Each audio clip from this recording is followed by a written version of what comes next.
तेतम भूत्वा स्वर्ग लोकम विशालम या श्लोकाच्या खाली ओवी आहे।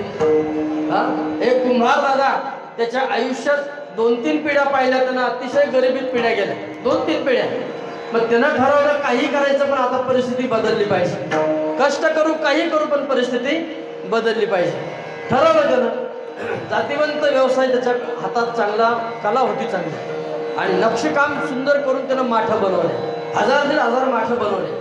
आणि आता आपल्या इथं कुठला बाजार आहे तो मोठा? चाकणचा बाजार, चाकणच नाही तो मोठा, चाकणच्या बाजारामध्ये गेला, सकाळी सकाळी गेला, 1000-1500 माठं घेतली त्यानं आणि एकावर एक माठं रचली। आमच्याकडे त्याला उतरण म्हणतात, तुमच्याकडे काय म्हणतात? उतरण म्हणतात ना? हा, उतरण एकावर एक रचली त्यांनी। आणि सकाळी लवकर गेला होता, बाजार भरायला वेळ होता, त्याला वाटलं थोडीशी झोप घ्यावी, डुलकी घ्यावी, म्हणून खालच्या 2 माठावरती पायाची आडी टाकली, तोंडावर उपरणं टाकलं, झोपला। कष्ट खूप केले होते। मनुष्य एखादी गोष्ट एखादा अट्टहास करून कष्ट करत असेल तर स्वप्न सुद्धा तसे पडतात।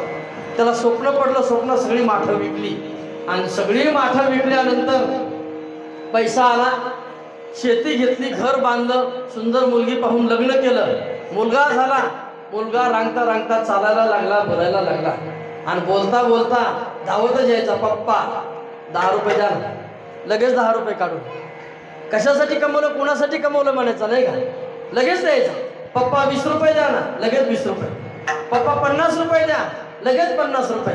तो पण त्याचाच मुलगा होता, मागत असताना तो आकडा परत नाही, त्याच्या पुढचा आकडा, पप्पा 100 रुपये द्या।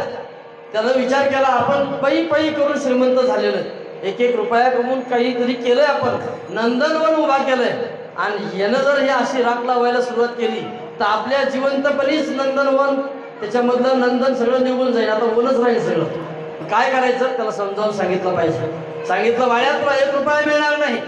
अरे आमच्या लहानपणी 1 रुपया आम्हाला खर्चाला मिळत नव्हता, तू 100 रुपये मागतोच, देणार नाही। तो त्यांचाच मुलगा होता, तो म्हणला पैसे घेतल्याशिवाय हलणार नाही। बापाला राग आला, मला प्रत्युत्तर देतो आणि जोरात लाट टाकली मुलाला। आता लाट टाकली स्वप्नामध्ये, जागे ना तुम्ही, स्वप्नात लाट टाकली, पण वास्तविकतेत त्याच्या पायाखाली 2-3 माठं होते।